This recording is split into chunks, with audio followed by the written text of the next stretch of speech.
What's up, everybody? Welcome to episode 84 of Valuetown. I'm ChanManV, and joining me, of course, is my partner in crime, Noxious. What's going on, buddy?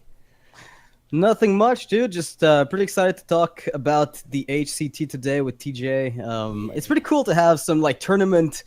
Somebody was at the actual event casting it because it's one of the few times where I've watched the entire thing from A to Z live. I usually don't have time. Watch the whole thing. Dude, I was, that's awesome. Like, okay. It's a lot harder to find time for that, but I was just so into it this time around, and it was just a crazy experience. So, anyway, awesome. And of course, he already said we have our first-time guest, TJ Sanders, aka Azumo. I can't believe this is the first time I'm having you on Valuetown. That's pretty hard to believe, but welcome to the show, buddy. Thanks. I've been floating around the depths of the Hearthstone scene. No, I was like depths. I don't know, man. I was telling Noxious last time, like, what the hell? Like, I've never had TJ on the show, so sometimes it just slips out of. I don't know what I'm thinking sometimes. So really happy to have you on the show, man. This is gonna be a lot of fun. Talking some decks, talking some Karazhan wings, and then obviously HCT NA Prelims too. I found it funny that Noxious said he watched the whole thing. I was there and I didn't even watch the whole thing. I had to. I say I watched the whole thing. Some of it I watched, I watched most of it live, and some of it was like a delay when the kid woke up, and so I had to go pick him up, and then I come back. It's like 3 a.m. and I should be sleeping because I know he's gonna wake me up at like 7, but I'm still watching Hearthstone. So I feel like the whole meta game right now is pretty interesting to watch because I was expecting more of the same stuff. It turned out to be a bit more diverse than I anticipated. Yeah, and we'll jump into that once we get to that segment. And we've got all their decks, and we'll talk about just all the different players and who surprised maybe TJ and just the rest of us that were watching it too.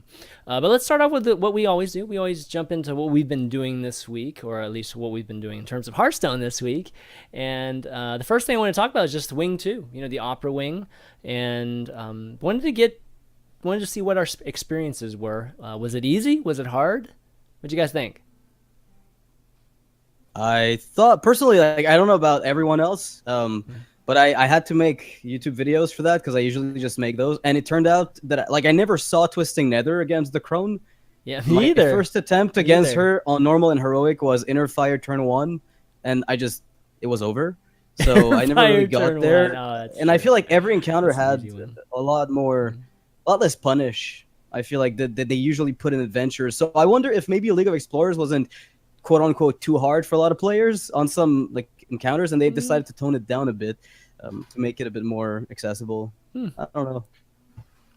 You guys might be surprised to hear this. I've actually never completed heroic anything. The card back value, man. You're missing it. I've never completed heroic anything. I rush through as fast as I can. I usually play face under a tempo mage. I'm that guy. I get the cards, then I go right to ladder. That's what I do. No, I only use the Tespa card back ever. Never use anything else. And so I don't need card backs. Maybe the Golden Celebration if that one ever becomes accessible. If I ever win a championship. Go ahead. Good luck, but you can do it. Thanks. I believe in you, TJ. Thanks, man. I actually qualified for prelims this time around, but I chose to cast it instead. Oh, okay. I was like 99th. Not gonna double time it. Like, who does that? They wouldn't let me. I guess. They yeah, wouldn't let me. Yeah, that's true. You see the decks, you face off against them. I mean, everybody sees the decks. It wouldn't even matter, would it? I guess it's just a matter of. No, it doesn't matter. It's just more of scheduling, and I don't know. Maybe it's not fair to the other casters. I don't know. Yeah, the Google Doc gets spread around quickly anyway with all the deck lists. Yeah, totally. Casters usually get first access to it from the admins, just so we can study up. But it usually gets around to players very quickly. So yeah. Well, that's cool that you qualified for it, man. That's really cool. I can't believe you haven't done your heroic, man. I mean, I didn't do heroic Blackrock Mountain at all. There's one I didn't do too. I can't remember which one it was. I never got a chance to go back and finish the last boss, but can't be bothered. Yeah, this one for me was super easy. Like I did normal, heroic, and the class challenges in an hour 10, which is really fast. I mean, and the Crone, like you said, so there are 3 bosses. There was Julianne, right? The whole Romeo and Juliet thing, the Big Bad Wolf, and then the Crone, which was the whole Wizard of Oz thing. And the one that took me the longest was the first one, the Julianne one. That took me probably like about 4 or 5 tries. and then finally killed it. I can't remember what deck I used though. I think I just used the Divine Paladin, just one of those rush Paladin decks, and just killed her. Sure. You just rush them down. They can't really get value trades in that deck. So yeah, it makes a lot of sense. It was a pretty easy wing, like just overall. Yeah, the Crone too. I didn't do Inner Fire. I did the Chosen One instead. Basically the Chosen One. No, that's the Big Bad Wolf. Sorry, the Big Bad Wolf. I did the Chosen One. What is the Chosen One? The one where it's the 2/9, the 9/9s, and then the 2/9s fuse into the blood a 30, of okay, yeah. The blood of the ancient one. Oh, the ancient one, the ancient one. Sorry, dude, I just got confused. The ancient I had one. no Sorry, idea. I was thinking of something else. Yeah, the ancient one. I basically just put 2 of those. Actually, one of those. I had 2 of them and 2 faceless manipulators, and I just drew 1 of each, and they were both 1/1s and turned into a 30/30 GG like in the. That's pretty. Yeah, I didn't even bother with that. That's cool. I just went to Nixia and went. Yeah, Nixia is pretty good too. And then the Crone, I just used the same Divine Paladin deck and just won. I mean, she never got to turn 7, so I never saw Twisting Nether. I didn't even know what people were even talking about until I saw like Toast's video and things like that. That was really strange. Yeah. But thematically, I thought just the themes I thought was really cool. It's obviously this kind of, I don't know, what would you say, fairy tale plus, I don't know, literature, it's Shakespeare kind of thing. I mean, it's Shakespeare-esque, really. Like, I don't know. Like, TJ, did you play any WoW? Oh, yeah. I raided okay, well, there we go. So any other raid, so. Oh, yeah? There we go. So, like, the encounter definitely felt like it captured what the actual encounters were back then. Like, it felt like they tried to make it happen. And I think they succeeded so far. Like, the aesthetic of the Karazhan raid is probably better than League of Explorers, although I'm biased because I played WoW, probably. I just really like the way they made all the scenes. I don't know. It felt good, man. For sure, they've been good. I mean, even the humor I think has been top notch, or the best out of all of them. Yeah. Fucking Morose. Yep, Morose. Still cracking his jokes in Wing 2. I'm sure we'll see him in Wing 3 coming up. But after the Wing 1, I'd have to say Wing 2 is just a little bit disappointing, given how like Wing 1 with the chess board was just amazing. That was literally the best boss. Hard to live up to that one. Yeah, it's just an entire it's like a tavern brawl within the Karazhan raid. Yeah. From what I hear, they've got we saw screenshots of other encounters coming up. I want to see the Nightbane fight with the little portals that you have to block with minions. Netherspite, yeah, another Nightbane one. But you have to really block the portals with minions in order for them not to reach the boss, so you can prevent the boss. Oh, wow. It sounds pretty cool. It does sound like the raid. Cool. Oh, I remember Netherspite in actual Karazhan and WoW, and it was you had to balance. Yeah, it was also a retard check. You knew in your raid who was really, really underperforming and didn't pay attention. Yeah. That was pretty crazy. Sounds like I might have to play Hogger in this one, or at least the new Hogger in this one. If we have to put minions up and taking damage and stuff like that, that could be probably cool. going to be similar. Yeah. But yeah, so Wing 3 comes out, of course, tomorrow. We always do Value Town right before the Wing, which is kind of a bummer. But all the new cards are coming out too, some powerful cards. Like, which ones are you looking forward to? The Menagerie, the Beast one. You really looking forward to that one? Are you really? Are you looking forward to it, or are you just want to see whether or not it lives up to the brokenness we expect? Yeah, I told you I care not for flavor or humor. I care for power. That is it, man. That is power. Powerful cards feed me. So, do you plan to play Druid or try to find a way? Because I feel like the deck, it's doing pretty well right now. Like the Beast Druid in general, the archetype, and that's kind of the extra step they're gonna push Beast Druid with. Yeah. And my question is that Druid deck better than say a Hunter right now? Like, if you were to make both decks, which of them really performs better? Because I feel like the Hunters have the tools to punish the Druid for trying to play this 6-drop. It's pretty similar. They both do the same thing almost. Yeah. They're both there to punish similar. greedy decks. And I honestly think that Beast Druid needs one thing. And one thing beyond the Menagerie, I don't even know what it's called. Menagerie what? What is it? Warden. Menagerie Warden, yeah. They need one more thing besides that. They need something that helps them stick something on the board early game. They have Druid of the Saber, which is great because you're guaranteed a beast, and then they have Mark of Yashraj, but they need one more thing. A Death Rattle minion that leaves something behind. If they got kind of grandmother Mounted instead of Raptor. Hunter, Mounted Raptor's not good enough. No, it's like it needs to be like a 3-mana 4/2 with that ability if it even wants to see play. Oh like my gosh, that'd be crazy. So Ebola, pure Ebola, but yeah, total Ebola. But like something like I don't know. I really like Cat Trick, which is the Hunter Trap that whenever someone casts a spell, let me show these cards while we're talking about it. Actually. Okay. Here we go. Yeah, keep talking. If that was in Druid somehow, I know Druids can't have secrets. It's not thematic. It doesn't make sense. But if that was in Druid somehow, a stronger minion than Druid of the Saber that was sticky. Yeah, like, I mean, I can imagine that tempo card. Yeah, even if it was like you like tack that on to if Mounted Raptor was instead a 5-mana something that gave you a stealth something afterwards, that'd be great. Yeah, like something that you get value out of it beyond just playing it onto the board and have it be a beast.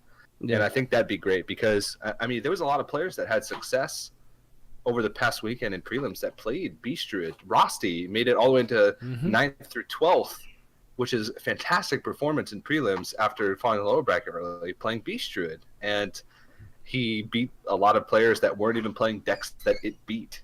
So I don't know. I feel like it's almost there. Maybe Menagerie Warden's enough to put it over the edge, but I think it's almost there. Yeah, Jungle Panther is a card that I actually am looking forward to trying out in that list. As bad as it seems on paper, I feel like just having more stealth gives you not even just more Menagerie Warden potential. Just you might just be able to smork people down. You know, if you just shove all the stealth.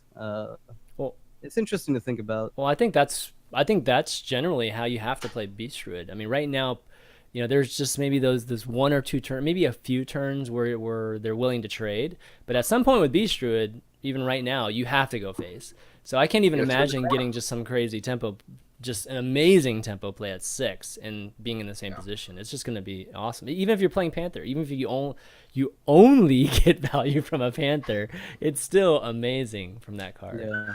They struggle a lot with card advantage is a big thing. Mark of Yashraj isn't enough. They have 0 card draw outside of that, unless you certainly get life tap. Yeah. Or Cycle Wrath, I guess. Or Cycle Wrath, which is weak in a deck that just wants to hit you in the face. Yep. So having a card that Jungle Panther's good, but it doesn't. Once you hit them in the face for 4 or 6 with Mark of Yashraj, that's it. That's its life. That's what it's done, and that's a great tool, but it doesn't help in the weaknesses of Beast Druid, which is you just run out of stuff. And so maybe with Stranglethorn Tiger, with Menagerie Warden, Stranglethorn Tiger is going to be really good. It was borderline good in Beast Druid before. Maybe now it'll be really good. Maybe it'll be more of a mid-range deck instead of a aggro deck. Yeah, I have a list for Beast Druid that I think, like, you know, the big card draw problem the deck runs into.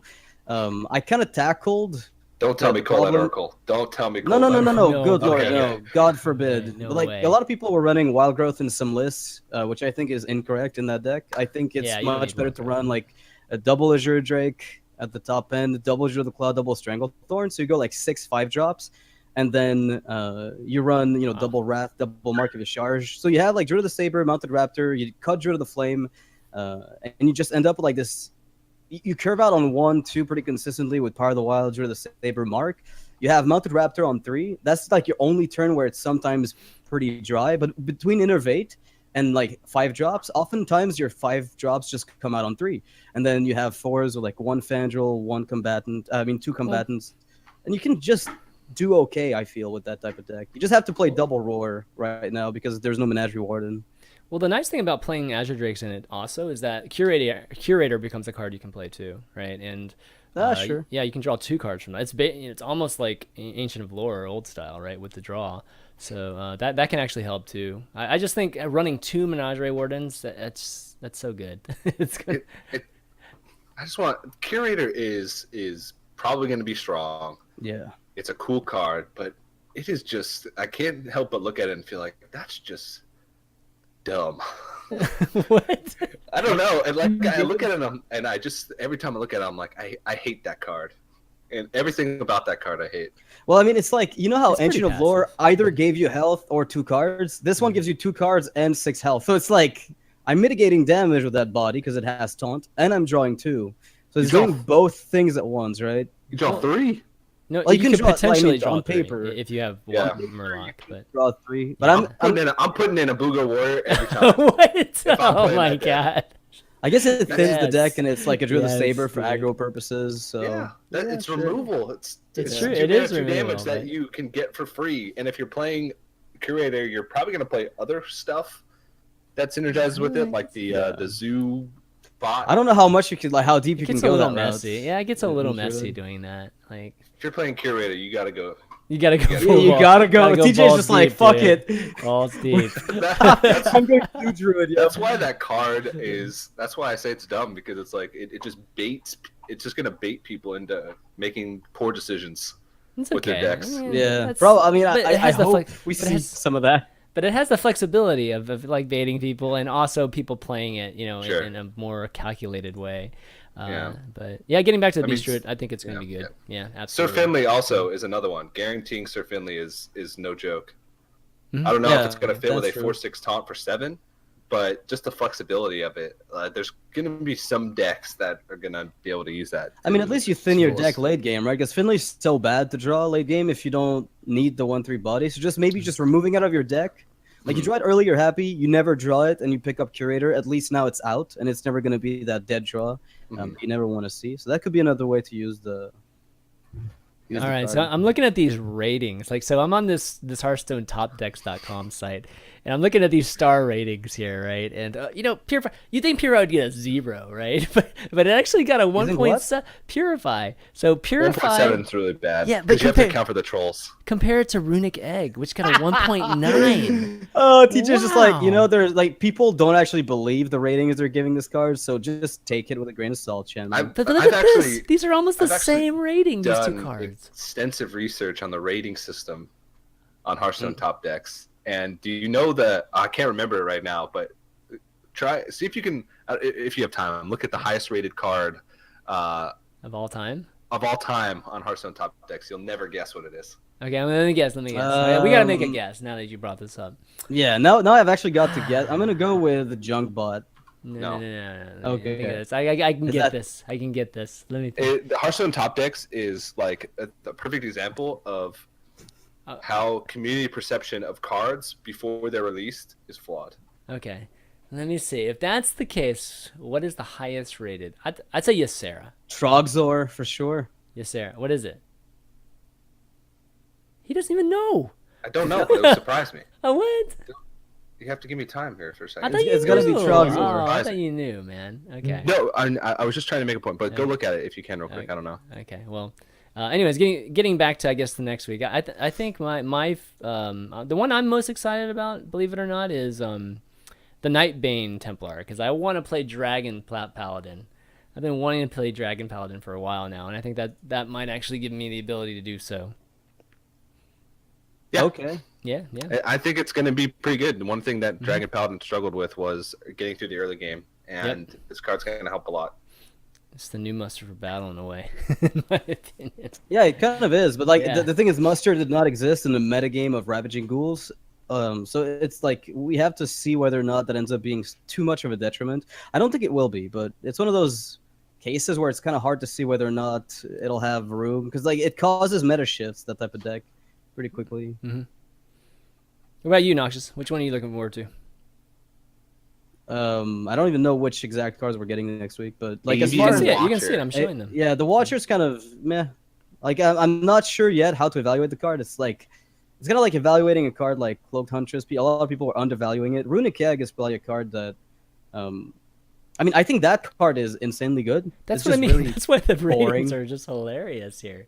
Yeah. Wait, is it a 2 out of 5? No, it's a 1. Okay, so Purify is 1.7 out of 5. Sure. And Runic Egg is 1.9. That's interesting. I think Runic Egg is actually pretty good. I think Runic Egg is decent. I mean, it's at the very least decent.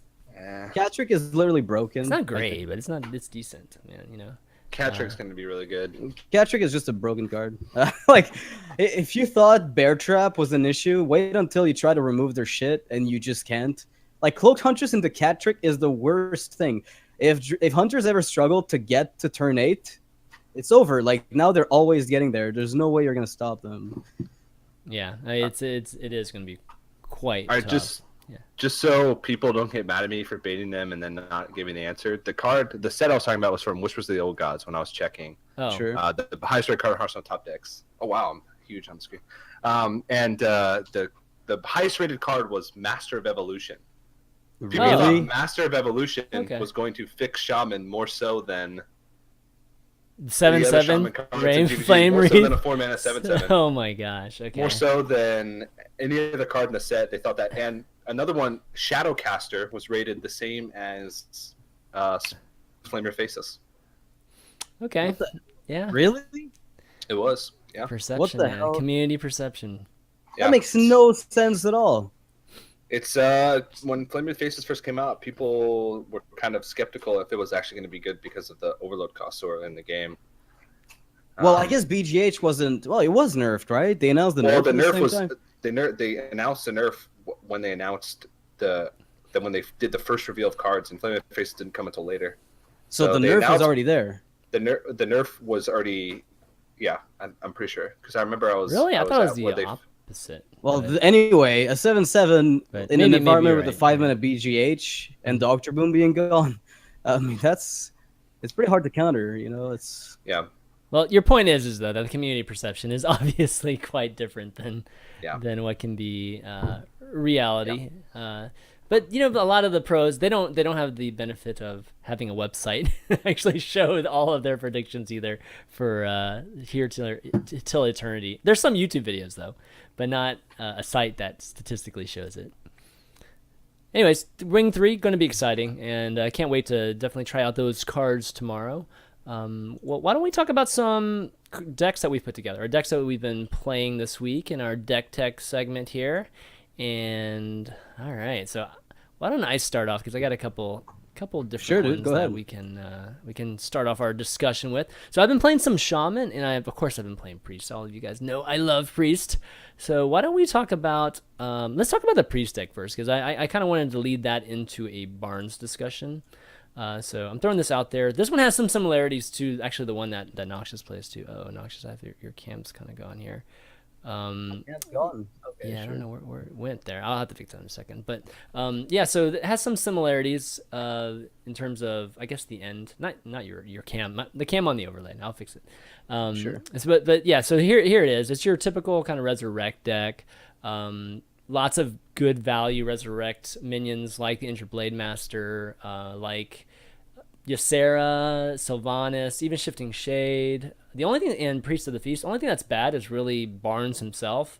And you could make a claim that Wild Pyro is bad, but there are times that Wild Pyro just saves you too on the Resurrect, killing a bunch of man, I am disappointed. What?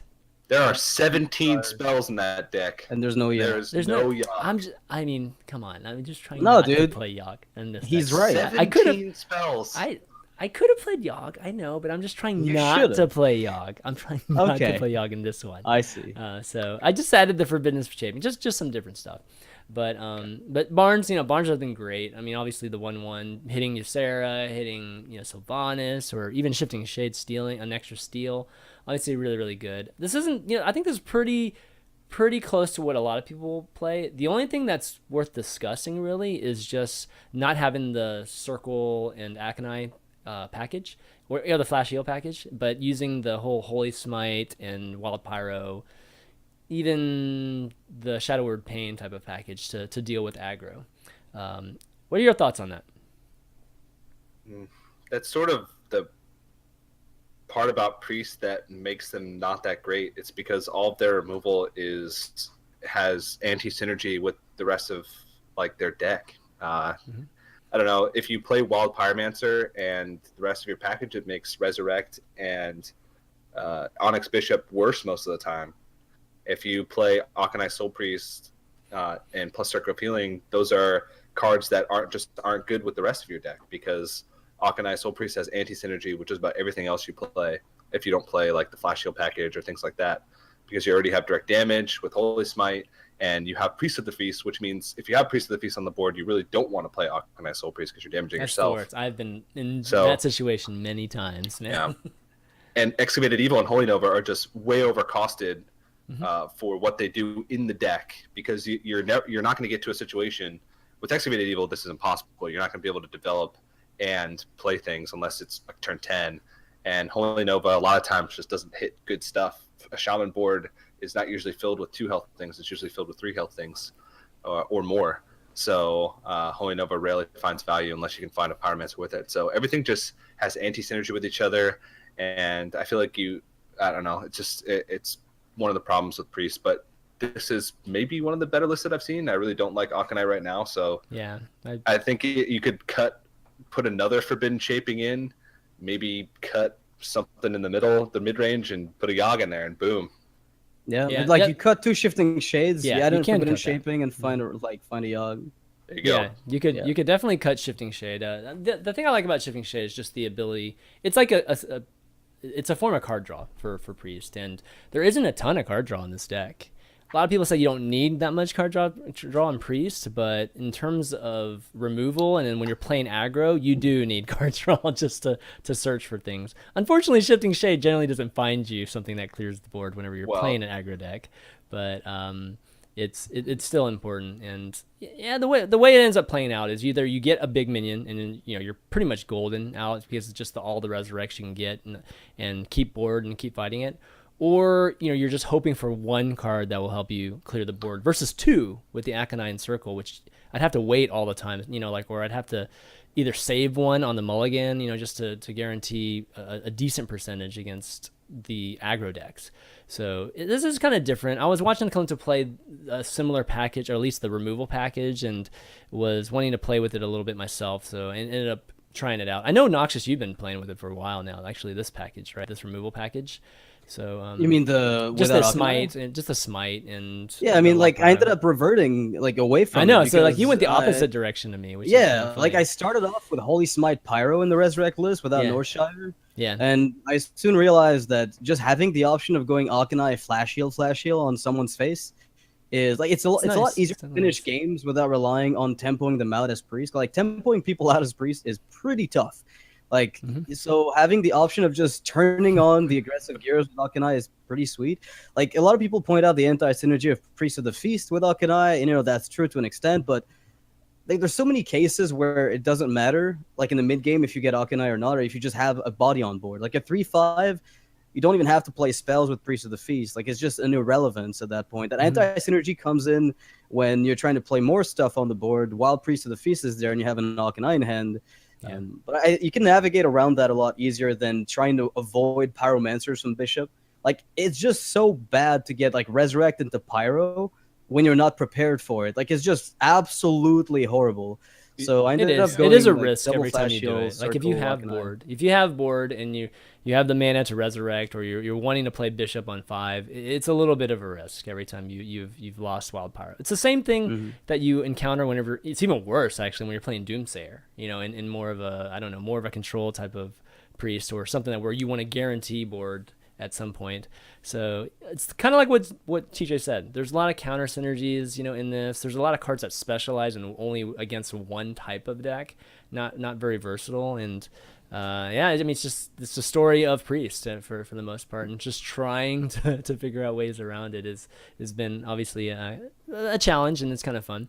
But I did want to talk about Barnes. So there's been a lot of talk. TJ, do you want to talk about actually, the deck? TJ, you want to jump in? I had one more point. Yeah, sure. I think so. Every deck that's good right now has a strategy where if your opponent doesn't do anything, you'll just hit him in the face and they'll die. Yeah. That's what's good about tempo, a lot of right? decks. Yeah, just mid-range, mid-tempo. Mm-hmm. Exactly. And Priest can't do that. They're never going to get into a situation where they're just going to keep hitting you in your face and you're going to die. They give you so much time, and the good decks right now don't give you time. Aggro Shaman doesn't give you time.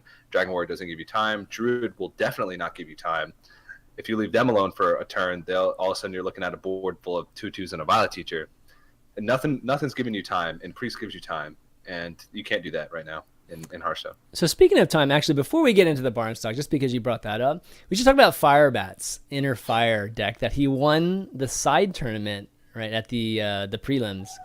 And let me bring that up too. Yeah, the OTK deck. The OTK deck. So this deck, guys, for those watching or listening at home, has one inner fire. So obviously the finishing move is more of it's an inner fire mixed with a Prophet Valen damaging type of package. So we got circles, we've got the clerics, the powered shields, the divine spirits, the resurrects, Shadow Word Pains, pyromancers, Acolyte of Pain for draw, Blade Masters, I guess for more resurrect synergy.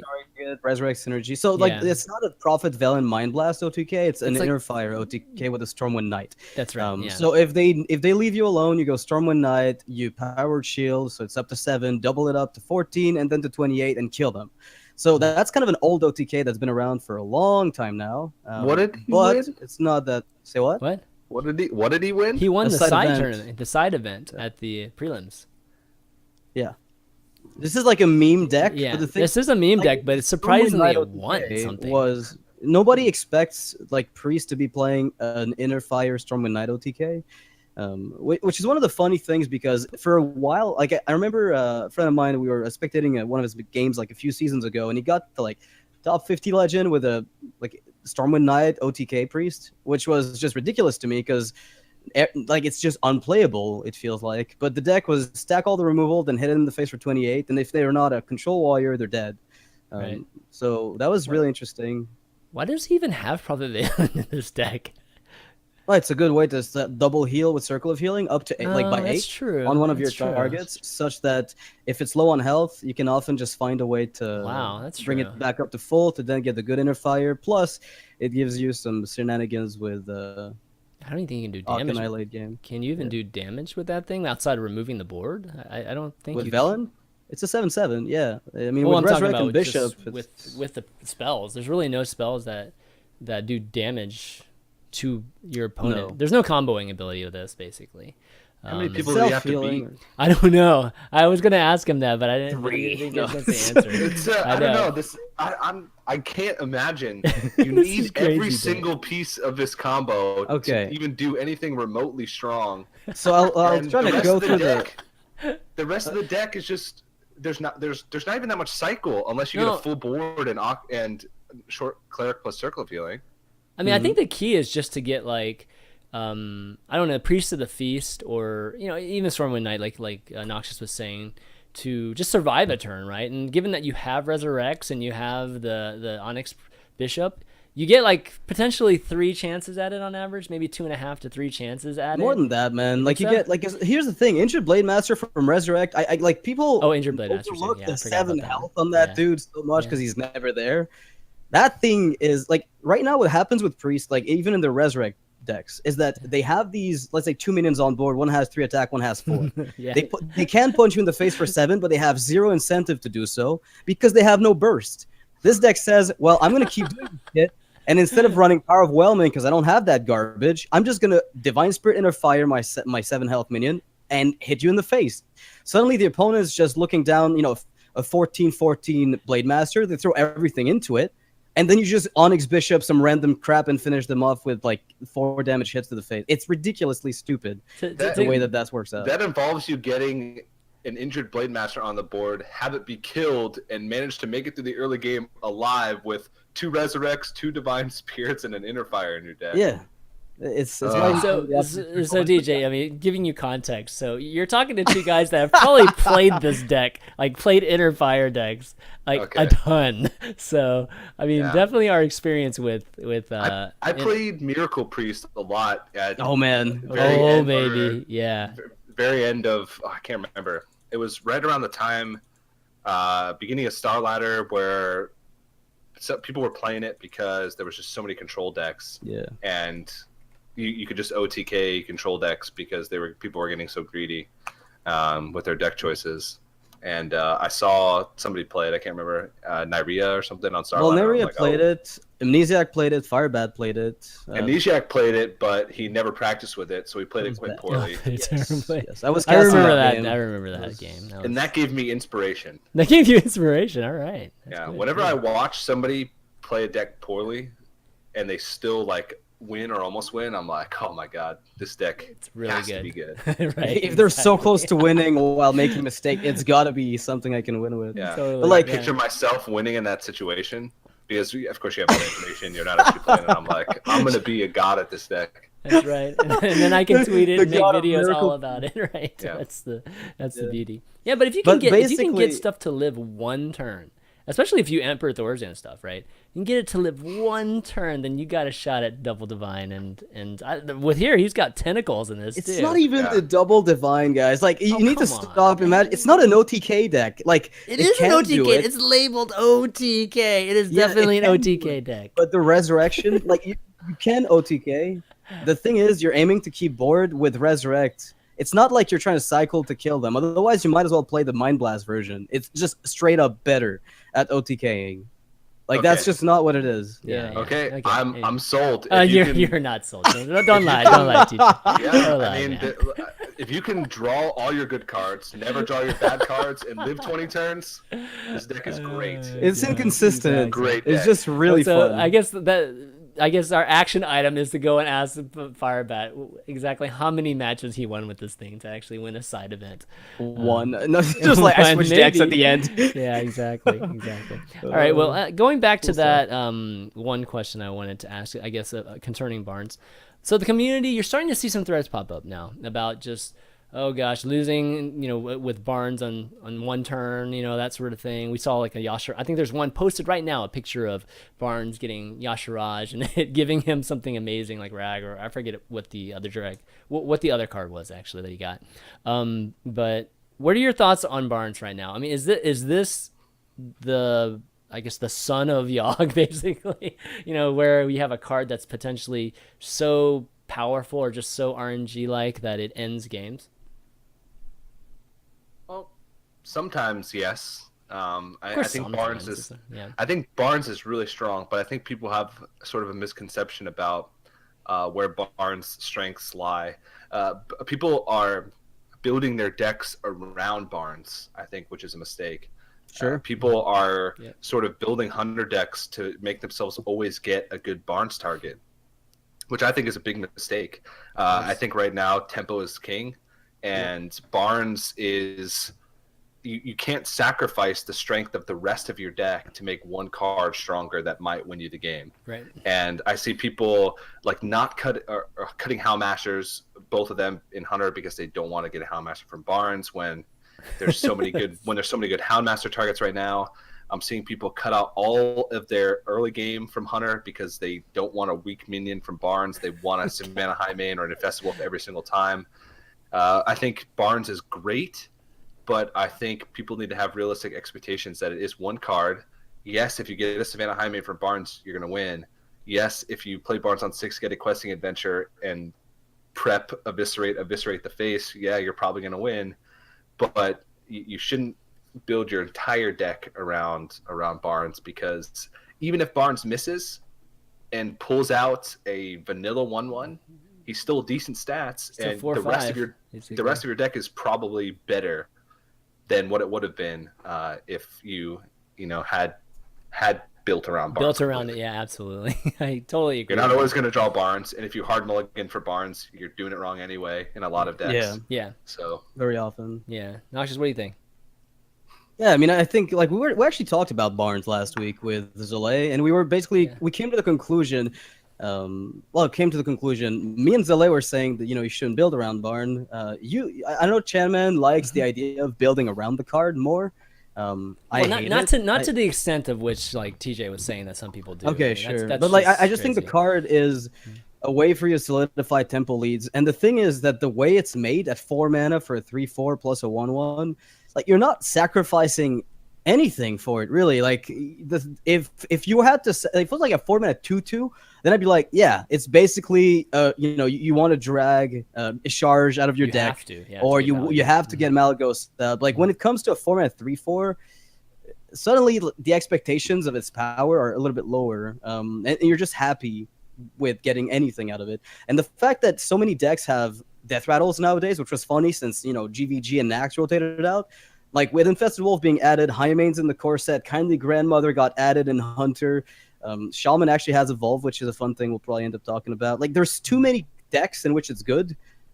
to not just run it as an almost auto include. It's pretty sick in my mind. I don't know, man. I'll make a bold. I mean, I agree with both of you guys in terms of this card, and I think it has potential to cause a reaction from the community that we've seen a little bit with Yogg in terms of just the highest competitive. Just we're going to talk about HCT in a second, but I think it has potential to have at least some elements of that, and that's just not good, at least for the competitive scene. I can see this card getting nerfed at some point, at least maybe not the effect, but the stats I don't know, itself, dude. The stats itself. I'm making a prediction. Like it. I'm going to predict that at some point in down the road, this card will get some kind of body nerf to it. But then they'd have to admit. No, then they'd have to ban the card from formats, and they'd have to print 1 million new bards. Oh wait, it's digital. Yeah. I mean, they'd have to literally send everybody a new card through the mail. Be like, sorry for your current Barnes. Here's the errata version. That would fucking suck, wouldn't it? I mean, God. It's wasted on that process. I mean, if you would have asked me like a year and a half ago what this card would have been statted, just typical, just dev team, I would have said it would have been a 2-3, maybe even a 2-2, like you were saying. Just the. I mean, it would have been a lower itself. stat, yeah. Sure. Yeah, I mean, I would have been okay. Yeah, that totally makes sense. It's one of these things where it's too risky to use in the pro scene. Nobody's going to do that, right? And and you can't you have to build around it to actually get the value. A proper value or value enough that it's worth running. Now, it's a no-brainer. It's like a no-brainer whether you run it or not. And it's just like a matter of just, okay, can I have something that has more synergy with my deck, than Barnes, but like a hunter, like all those hunter cards you talked about. But Barnes right now is just too powerful and has a lot to do with just the body, in my opinion. Okay. Or the cost. Okay, so wait, like here's the like I keep making that comparison every single time, right? Yeah. You must be getting tired of it, but TJ, like Fandral and Barnes, in my mind, for Druid, kind of fill the same. All right, if this does well, I win the game role, which is like at 4 mana. I think these two cards in Druids are just kind of excessive because it gives them like 2 things that can innervate super fucking early and win with. Fandral is a beautifully designed card. Fandral is incredible. Sure. And you notice, I do like Fandral. And Barnes, I think, is a great card. I don't think Barnes is okay. Barnes is really strong. Come on, it's really good. I mean, but not what's the common denominator in those 2 scenarios, Noxious? Innervate. Yep. Always. I think we're onto something here. Yeah, I mean, it will never not be in a highly competitive Druid deck because it's too good. And I think Fandral is probably one of the most balanced legendaries in the game. Its effect, it's sort of it limits their design of choose one cards slightly, but they've been really good about which choose one cards they make. Choose one cards are usually great value because they're Druid cards, and you want class cards to be more value than say common cards or neutral. Sorry. Sure. But they haven't printed a choose one card that's just absurd, and I think that Fandral it's great. I think Fandral is really balanced. I think Innervate is where that's the strength of those 2 cards in Druid lies. So. Even Wild Growth, right? Like they Wild Growth and they pick it up, and then let's say like Fandral, they Wild Growth on 2, they get him coin out Raven Idol. Suddenly they've drawn 2 cards, haven't really expended much, and the range of what they could have gotten from those those discoveries is actually pretty wide. No so question. You end up in this big mystery. Fandral's more palatable. I mean, what you're, sure. You know what happens. Like, you know what the penalty is for leaving it on the board. And sometimes you have to, right? They've innervated out. There's like almost no way for you to remove it. But you understand that situation. But with Barnes, you have no idea what's coming out. You know what I mean? But Fandral, you can statistically play around every single choose one card because every single choose one card that's in the game. Yeah. Okay. And there's not that many. I mean, what's kind of awkward is when Barnes, the same deck runs. Yeah, like what's really awkward is like when the same deck runs double Teacher Fandral. They've got so many enablers for those, Living Roots or Raven Idol as a way to power those up by getting a bit more mileage out of them.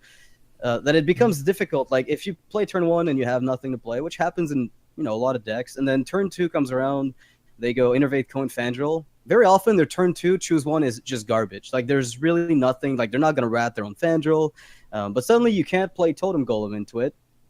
Like there's a lot of things you just can't do into a Fandral that comes out early. But it always goes back to Innervate, and I feel like Innervate, of all the card slots or the mana slots that exist, really restricts the 4 mana slot. Like that's where I see one of the biggest issues. Like 4 is just, all right. Let's you almost can't make it super big. Let's bring up the Druid deck, given that we're talking about Druid right now. Sure. And which one? We've got. There's a lot of them. Okay, so we've got Noxious' Druid deck, and I think I have yours somewhere, TJ. Let me see. Well, mine would. It's pretty close. Talking about the Yashrash one, I think they're identical except for Yogg. Oh my gosh, that's so funny. There's double Bog Creeper. Oh my god, literally, these guys are really similar. So they gave me their decks separately, guys. No, I run 2 mulches. You run double Fel Rage mulch. I just don't run through. And also you run an Azure Drake, and I don't so the right one is TJ's. The one with the gold. The right one is Hoy's list. Is identical Hoy's Hoy's list. Yeah, and the left one is Noxious list. Yeah, pretty much the same for the most part. I dig it. I like that. Yeah.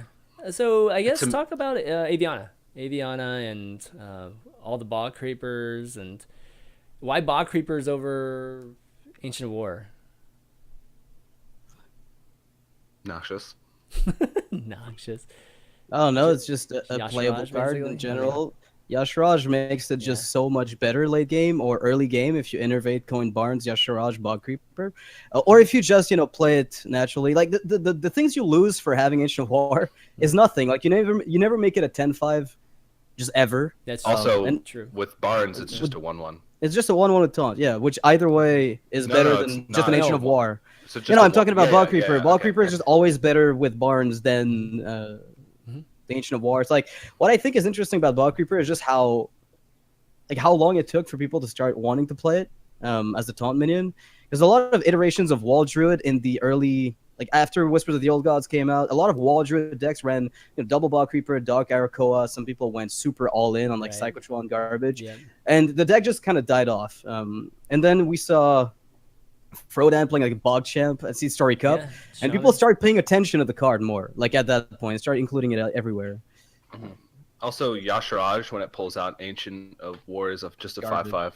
Mm-hmm. Yeah, that's a big. I tried it with Ancient of Wars at first because I was like, I can't imagine Bog Creeper's better, because a 5/10 with taunt is a little bit better than a 6/8. It's one stat. Most of the time, most of the time it is better. Your deck runs only no by a Yogg. little bit. My deck runs no Yogg. Yeah, mine has Yogg. Oh, I guess Ysera got swapped out. Is that it? Ysera? What?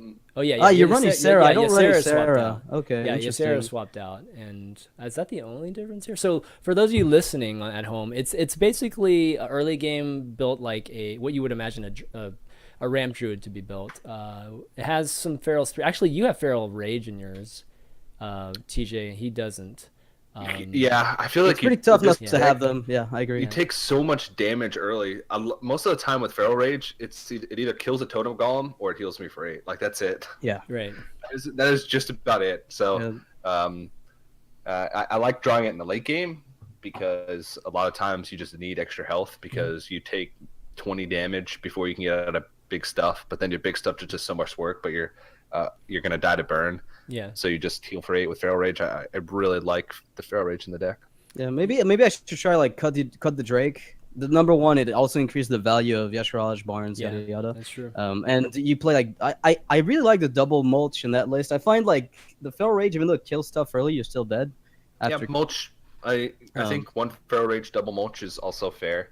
I think Yogg-Saron instead of one of the big drops is fair. That's about it though. Like change wise, I feel like the list is maybe not hyper refined, but we'll see. Pretty. And just to finish it out, guys, for those of you again listening, Karen, Emperor, Bog Creepers, Ragnaros, Aviana, Ysera, Deathwing, Asharaj, and Yogg, if you want to add Yogg too. So sounds like a fun deck, a deck that's right up my alley too. Something that's just super. It's not just fun; it's actually okay. Shit. Like yes, it looks like it's okay too. I like Deathwing. I like. It's really tough to play. You have to do a lot of risk management in this deck because you have barely any early game. You get steamrolled. You basically hard mulligan for ramp every game. If you don't have wild growth, you try your best to get wild growth. You drop every single thing. Yeah, if I have like innervate, wild growth, nourish, full keep easy. Yeah.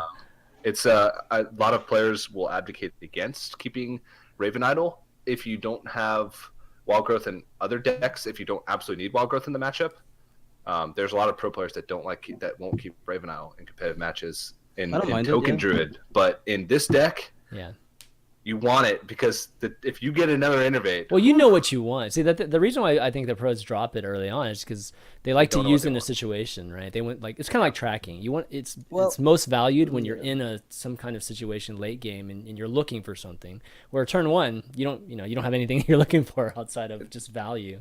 It is more likely though to get if you absolutely want Wild Growth 100% of the time, it's more likely to keep Raven Idol and get Wild Growth than draw Wild Growth from your deck, because it's like 11% to get a specific card from Druid, from Raven Idol, and only getting one card away is a much less percentage than 11%. Yeah, because like the one slot that Idol takes in your hand is a lot. Like it's worth more for Wild Growth than translation. You could also just draw it from your deck afterwards, which is great. Yeah. So.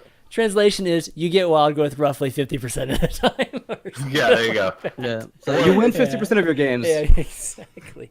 Ivory Knight gives anything can happen 100% of the time. Oh, yeah, it seems like it when I'm playing against that deck, right?